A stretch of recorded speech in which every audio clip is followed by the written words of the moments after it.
Shri Kinjarapu Mohan Naidu to reply the discussion. Thank you very much.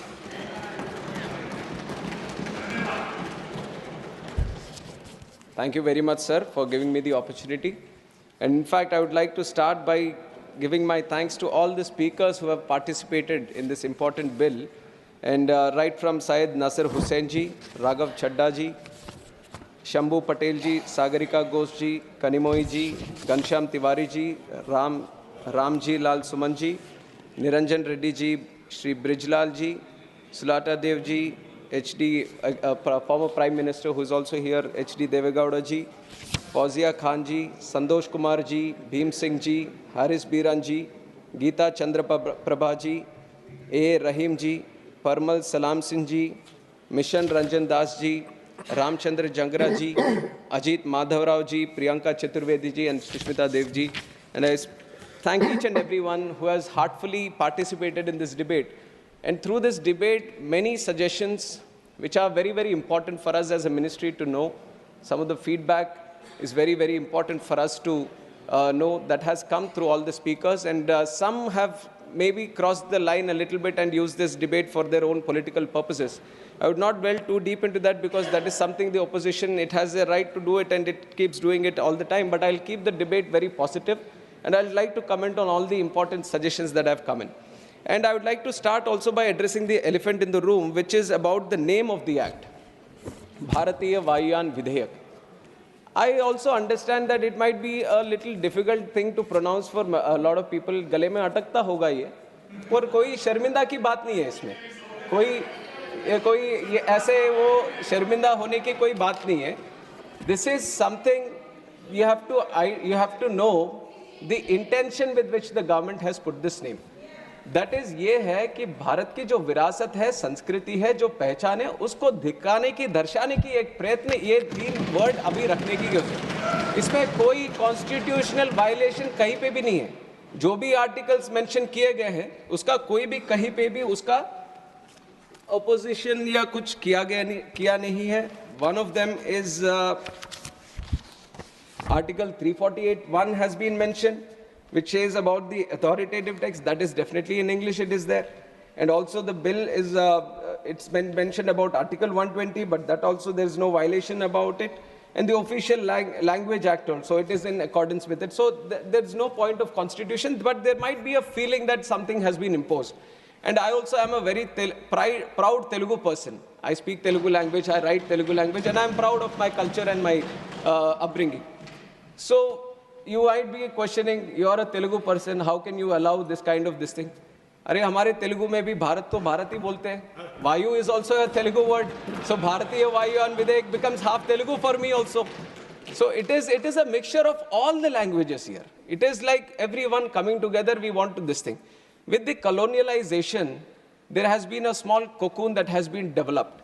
And it is, let me reply, sir, I have carefully listened to each and every one. No matter what the allegation is, whatever the suggestion is, I have listened to each and every one, and I'll address the chair. So when this whole colonialization happened, we were created like a cocoon. Now, under the leadership of Honorable Prime Minister Narendra Modi ji, we want to break that cocoon and bring the butterfly out and show the colors of true India, and that is what we are doing here. And this name is a small indication towards it. The text is there in English, so there shouldn't be any problem for any English-speaking person to in fact get afraid that there are 3 words here. कभी तो अभी लगेगा कि Copernicus lane है यहाँ पे, किसी के गली में अटकता है तो बदल दे क्या उसको? कॉपरनिकस लेन तो है ही. And my name is Kinjarapu Mohan Naidu. And when some people say Kinjarapu, there might be some problem with them. They can't pronounce it the way I pronounce it. But that doesn't mean that I'll change my name so that it becomes easier for them. ये तो मेरी पहचान है.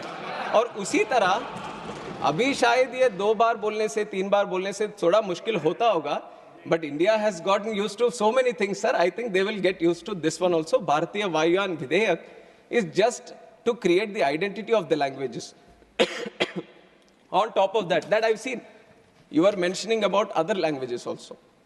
I was not understanding why Hindi was brought in. Vayuyan is also a Sanskrit word, in fact.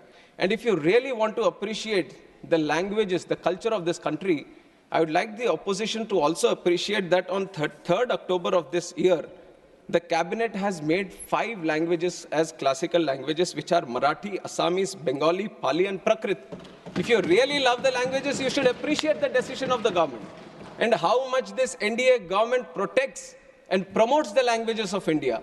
We recently celebrated the Constitution Day also, and on that day, we have proudly released the Constitution not only in English and Hindi, but we have done it in Sanskrit and Maithili also. So you see that there is a whole conscious effort that all the languages should be given their importance, all the languages should be protected, and all the languages should be promoted. I think this is one point that I wanted to make regarding the language debate that has been going on, sir. And on top of that, Udan. I have already given the numbers during my opening speech also on how the numbers have doubled, in fact, from 2014 to 2024. Now we have gone through the numbers. We have seen all the airports coming up. We have seen the lot of passenger traffic being increased. Sometimes when we go through it, when it becomes a normality, we kind of feel that it is just a regular thing that has been happening. But if you have to compare it with the other developing countries or developed countries, then you would see that how doubling a number in 10 years is very, very difficult, sir. And that is something which has been a challenge for India also. And that challenge has been successfully addressed, and we have doubled the number of airports, doubled the number of passenger traffic that we have, and doubled the number of aircraft fleet. But for us, I can proudly say, under the leadership of Modi ji, aviation is not just looked upon as how many. I also agree to a certain point that it's not about just the numbers. Numbers I'm giving to show you a picture on how much progress we have made. But if you look at the true sense on why we want to promote aviation, why we want to make it one of the best sectors in the country, in the whole world, because when we talk about aviation, we talk about tourism. When we talk about aviation, we talk about economic activity. When we talk about aviation, we talk about real estate growth. We talk about job creation. When we talk about aviation, we talk about industry. When we talk about aviation, we talk about commerce. We talk about trade. And we talk about aviation, we talk about culture. And when we talk about aviation, we talk about agriculture also. And that is why aviation is a very important nodal sector that needs to be given that push. And with this idea, I'll get some water, sir. Please.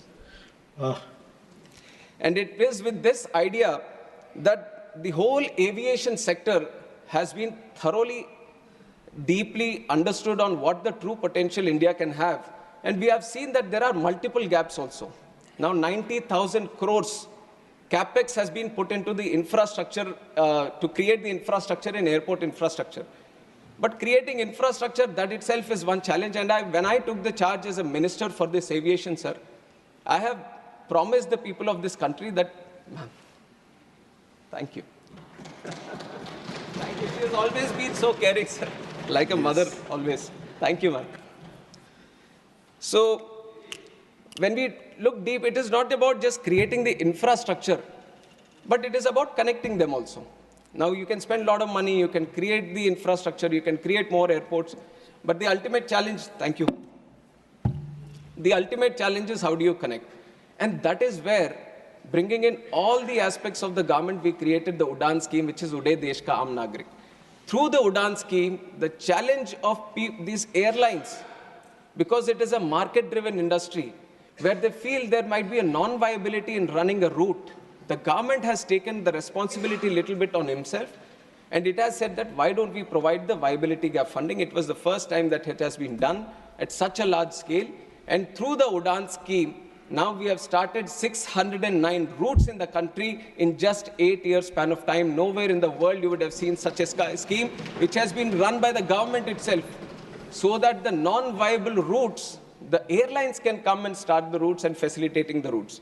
And we have operationalized 86 airports under Udan.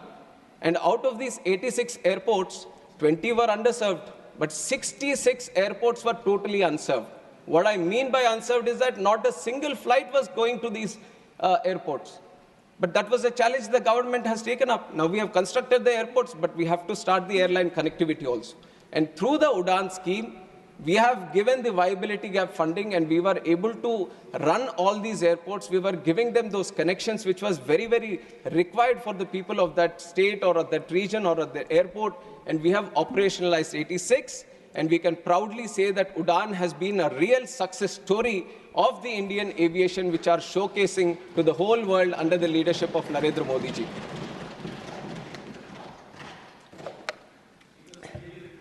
And why I say the whole world, sir?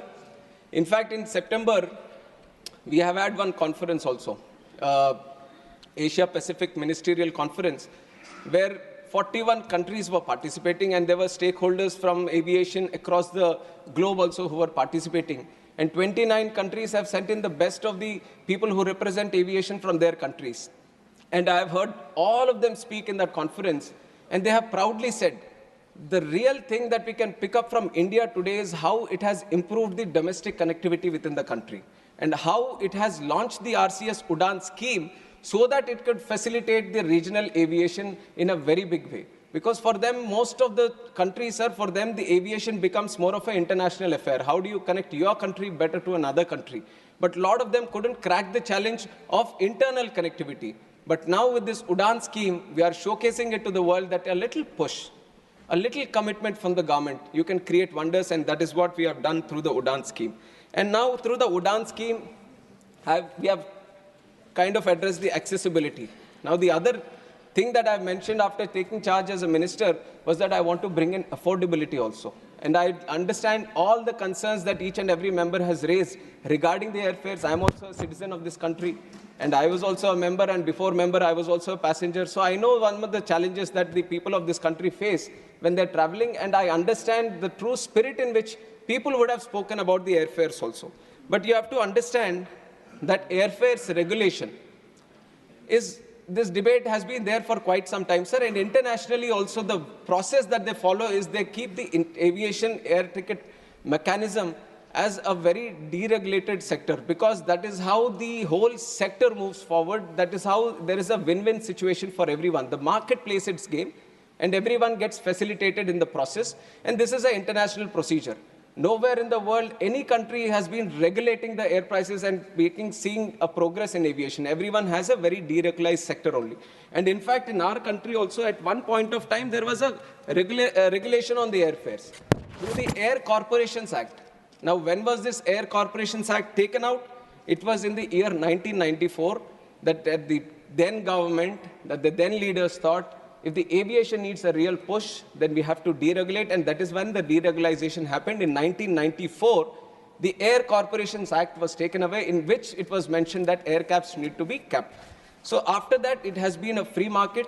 It has been a market with a dynamic airfare mechanism happening. And now, if you see, I have another report also, because many reports have mentioned, and we have done, I have also been thoroughly studying on the airfare mechanism. And we within the ministry, I would like to tell the whole house and the people of this country that from the ministry, we also monitor the prices. We have a tariff monitoring unit under our DGCA, which thoroughly looks after each and every fare that is happening in the country. And there is a liability on the airlines also. Before they decide on a price for a certain route or for a certain sector, they have to send it to us in the DGCA. Now, there was a circular before in 2010, when this price mechanism had to be sent to the ministry, and they were given a 1 month time period. That if for the next month, what are you going to charge? On the first day of this month, you have to tell the ministry itself that how much you are going to charge for, okay, so many seats in this bucket, so many seats in this bucket. It is a mechanism that they follow. But in that very circular, which was released in 2010, there was also a condition saying that within 24 hours, you can change the prices again. That seemed to be a little bit favoring to the airlines, or favoring to dynamically change at a much faster pace. Now, we in this government, we are committed to bring the affordability factor. Now we wanted to see how best we can do. So we are removing that clause. We are just keeping it for 1 month. So whatever fare is there, within 1 month, they have to address it to us. And we feel this kind of mechanism is going to address a little bit about the irregularities that we see in the airfares. Now, airfares, many of the members have spoken. And also one other thing I have to mention is that when the airfares, the biggest chunk of the airfare goes to the fuel price. And for the fuel price, I don't know how many people know or not, but these are the fuel prices, the taxes on that. The VAT on the fuel price is being decided by the states itself. And we, from the ministry, proactively trying to address this air price issue, we have constantly written to all the states, And some states have obliged, some states realize that even if we reduce the VAT, some have done it to the 1% also, and they've kept it below 4%. And when they have done this, it is ultimately going to, even if they lose a little bit of revenue from this taxing, they're ultimately going to promote the aviation, so it is going to be a win-win situation, and a lot of people done. But West Bengal, Delhi, these are states, Tamil Nadu, these are states which carry very high VAT percentage. So people from these states who would have raised about this air prices issue, I would once again make a very proactive approach to all of you that you speak to the state governments there. And if you can get the VAT reduced in that, that is going to reduce the price, because 45% of the price of the ticket is because of the fuel prices. So if you cut down on the VAT there, then definitely it is going to bring down the prices furthermore. So that is one request that I would want to make to all the MPs who represent the states, and they could speak to the state governments. And like I've said, the tariff monitoring unit is there. One key observation that we have found about this 24 hours, we want to change, we want to move into that direction. And we are comparing all the air prices of last year, previous year, because we also want to find a trend.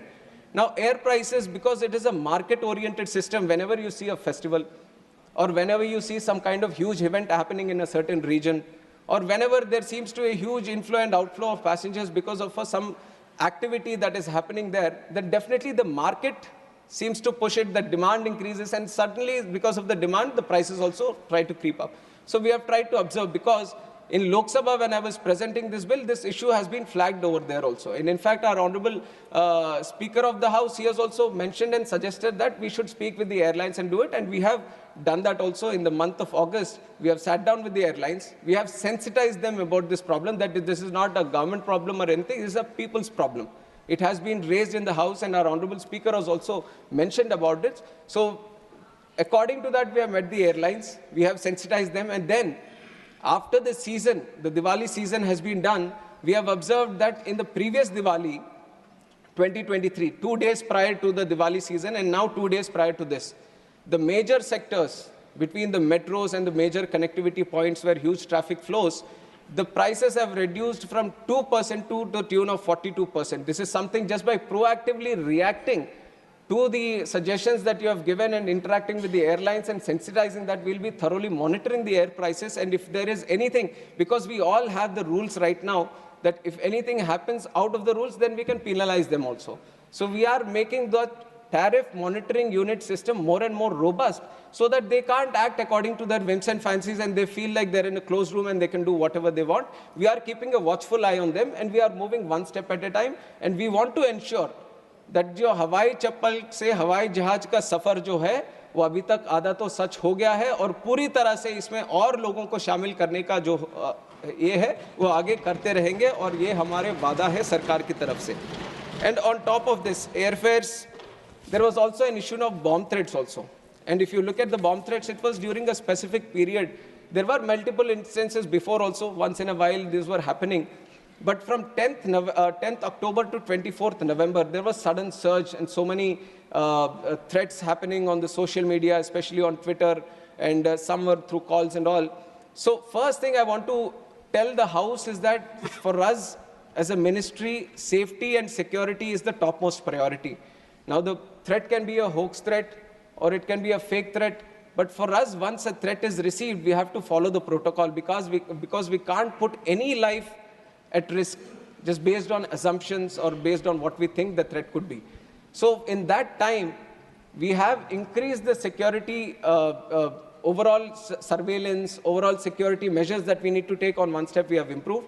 And we have kept the mechanism very, very dynamic. So whatever we have learned while doing these threats, while addressing these threats, whatever good feedback that came in, through the ministry, through the BCAS, through MHA, through MITI, all these departments combined together, we have tried to address this problem as a dynamic situation. And overall, the flights, only 3.24 of the threats that were received, 3.24% of the flights only got diverted. So much of this thing we were able to address, and we were trying to get down the inconvenience faced by the passengers to the very minimum. That was one dynamic approach which we followed during the bomb threats. But I agree that this can't keep happening all the time.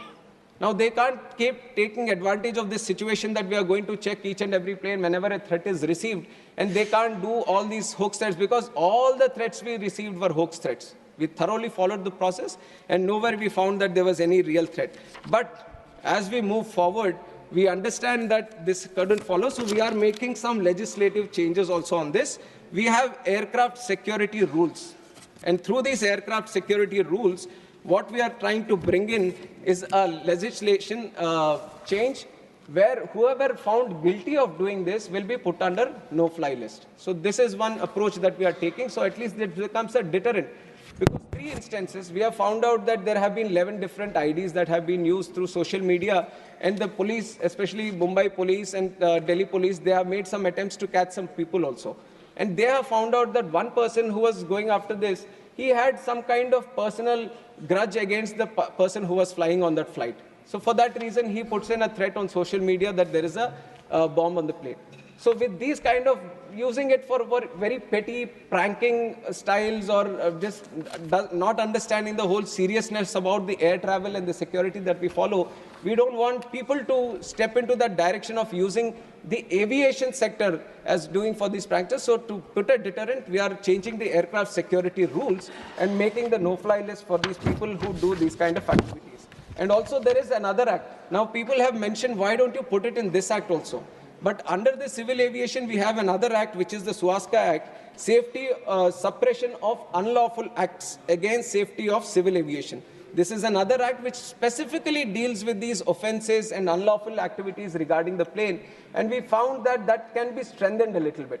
So we are going into amend that law. We are bringing in slightly more stringent clause into that act itself, which will address the concern that has been raised today. So in very quick time, we would like to bring it to the House also, so that the amendment that is proposed in the Swastika Act can also get passed, and that is regarding the bomb threats we are facing. And on top of that, there are some other, in the very beginning, Digi Yatra, privacy concerns, and it keeps coming under questions also, but I have to say that during, regarding the Digi Yatra, almost 3 crore people have used it till now. They find it very, very convenient, because what takes through the CISF security, what takes like 20 to 25 seconds, with the usage of this Digi Yatra, it becomes 5 seconds for them to cross gate to gate. And it has been put at multiple points. One is at the entry of the entry of the airport, then there is the security check-in and the boarding gate thing. So at these 3 points, we are using these Digi Yatra systems. And first and foremost, Digi Yatra is a totally voluntary system. It's not a mandatory that we are pushing it onto the people or the passengers. Whoever feels that it is convenient for me to use the Digi Yatra, only he gets to use it. And how do we address the privacy? There is a certain audit on this. There is a forensic audit which has been done, and everyone has pointed out that no privacy threat is being done by the Digi Yatra. And whatever the information that is stored in the Digi Yatra system, it gets purged. Once you use Digi Yatra, the whole information about the Aadhaar or whatever details you put in, it gets stored on your phone itself. It doesn't go to any other place. Only when you put in the boarding card, the airport gets notified that you're traveling through this airport at this time. So within a stipulated time, the information goes to the airport, so that when you reach the gate, the airport has that information. And once you cross and once you've traveled from that airport, the data gets purged in itself. So there is no place which stores all your data. And if there is a data threat that needs to happen, all the people who use Digi Yatra, all the phones need to be hacked. Now 800, so many phones, whoever Digi Yatra is using, they all need to be hacked consistently, but otherwise there is no one place where all the Digi Yatra systems get, the data gets stored, so there is no privacy concern in that. And other than that, drones and advanced air mobility, I'm very happy that people are also seeing that aviation has many other sectors. Otherwise, people feel that we only deal with the airplanes, but whatever is there in the space, whatever utilizes the space, any kind of vehicle that utilizes the space, it all comes under the Ministry of Civil Aviation. And we have defined this thoroughly in the Act itself.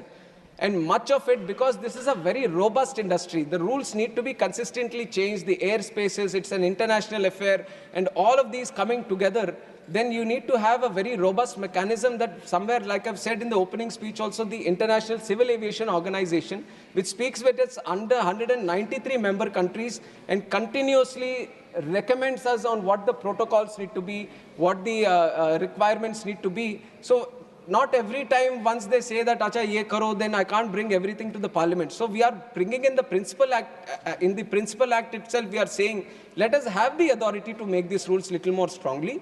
And once we do that, the rules can follow according to the recommendations that we receive. And just like how we have rules for the passengers, rules, safety requirements for the aircraft, similarly, we have made rules for the drones also, and we are stepping into making rules for advanced air mobility vehicles. And you will all be very surprised and excited also within 1 year, because a lot of research is going into advanced air mobility. This is something which is very exciting for a country like India, where from the airport to coming into the city, when you're in these metro cities, everywhere you find this challenge. A small traffic jam and you're stuck for 1 hour or 2 hours coming home from the airport itself. And that is where these advanced air mobility vehicles, this is the electric vertical takeoff and landing vehicles, which is going to be a new invention which is happening across the world, and people are building these prototypes and trying to form the rules around it. And India is not far behind. We have already said if you want to build a vertiport from where these vehicles need to take off, we have already, from the DGCA, we have designed the rules for that. And airworthiness of this aircraft that we are going to build, we have designed the rules for that. So step by step, whatever needs to be done, we are consistently speaking with the industry and forming the rules so that by 2026 in the beginning, when the industry says we have the vehicle ready so that we can use it, we are ready with the rules from the Ministry of Civil Aviation. So we are strongly pursuing that path. We have not left it behind. And if you say that it's not there present in the Act itself, according to the definition of the aircraft, it comes under this Act, and we are forming the rules subsequently so that all those things need to get addressed. And a lot of people have also mentioned about their local airports or the airports of the region. Some new airports, some need to be developed, some need the capacity augmentation, and so many other things. And to address each and individual one, it will be very difficult, but I assure each and every one, you can come and see me, you can discuss about your airport with me, I'll be available to meet, and everyone across the tables. Our intention is not to do politics with any airport. Our intention is to promote aviation and do the best to the people of this country so that everyone who aspires to be on that plane has a very convenient, affordable and accessible air travel. That is the thing. And one, out of my respect to our ex-Prime Minister, who is also here, and I should appreciate the commitment he has at this age also, coming here and sitting for so many hours, and for the reply and mentioning about the airport, that he is so passionate about the Hassan airport, and we are going to take it seriously from our side. It is an airport which is being developed with the help of the state government of Karnataka, and I've got the details regarding it, and it is the physical progress of the Hassan airport is up to 60.21% today. Financial progress is 56.51%, and the project completion date is April 2025. As a minister, I'll be constantly pursuing with the state government itself so that it gets done in the stipulated time. And your dream of having a very good airport in Hassan, not just for this thing, but for also catering for the demands of the farmers there, definitely we would want to make it a reality as early as possible, and from our side, we'll provide all the support. And this goes without saying to all the members who have mentioned about airports also. Our intention is to make as many airports as possible, because now we see the aspirations have grown. Now, each and every district, earlier what used to be like the capital airport of a state, wherever the capital was there, people were expecting one airport there. But now I'm seeing that people, even though there is an airport within 100 and 150 kilometer radius, they feel like they are entitled to one airport in their own district itself. ये सोच में जो बदलाव आया, ये हमारे नरेंद्र मोदी जी से आया है कि हर जिले में every district can afford their own airport. It is with this movement that we have gone forward, and definitely we will keep continuing it, and all the requests that we are getting, we are going to do it. Now we have to also realize that building an airport, the ease with which we are doing it today, we might not be able to do it tomorrow, because the land availability will not be so easy. So whoever wants to build an airport, whoever wants to see an airport built in their space, they need to actively pursue with the state government. They need to get into discussion with them. They need to pursue the land. They need to capture. Please. Why? Please. No, you are traveling. Kerala has taken full. Kerala state has fully utilized the aviation sector like no other state. I appreciate all the efforts they have done. No other state has please. Let me speak, sir. No other No, state, no. No, no it's not other building. state, He's no not other building, please. state, no other state has 3 points of call. Only Kerala has it. And it is with respect to the people there who travel abroad for many things. We have given 3 points of call. Kannur also we have international thing. There is a strong request for points of call. And like you have said, we are not doing it by like and unlike of this thing. No points of call has been given, but we are thoroughly moving into that direction to see where else we have to do. Where else we have to do Please, points please. of call. And definitely Kannur is a very important airport for us also. Whatever best needs to be done there, we will provide all the support based on what the state government is asking and the people's demands also. Definitely we will do the best from our side also so that the aspirations of the people there are met. I know it is a very Please, important please. demand, Dr. but we have to Siddharth, collectively, please. No point we of- have to please. collectively look at all these things, sir. And overall, there are these kind of demands originating from other states also, and looking at the country as a whole. And how do we connect it with international sectors? Because a lot of the airports that we have built now have the international status also. They are requiring flights to start international this thing. All those things we'll collectively look at India as one big aviation hub, and then how to promote all these places. We'll take one considerable decision, and all the even if it feels that I haven't addressed any issue in particular, my team and I myself, we have noted down all the points, and I am going to reach out individually to all the people who have mentioned here and definitely make sure that each and every issue that has been mentioned through the bill is going to get addressed, sir. And we are really, really committed to take aviation to another level. One important closing comment that we want to make is we have been talking about a lot of the air traffic connectivity and how we bring more people into air travel network. But what we are really trying to address through the act itself is how do we improve the job creation and economic activity also. The multiplier effect that we have in this is 1 rupee spent creates 3 rupees of economic activity. One job that we create in aviation creates up to 6 to 15 times jobs in the direct and indirect sector in aviation. That is the potential we have. And how do we tap into it? We create India as a state of design. We create India as a state of maintenance, as a state of manufacture.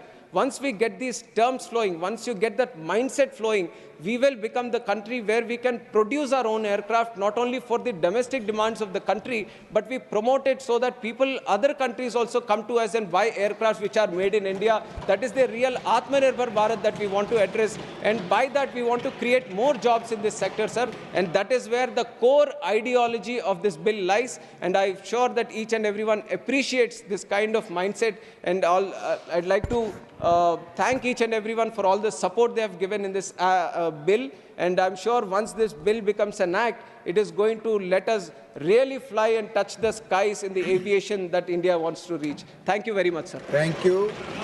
Now the question.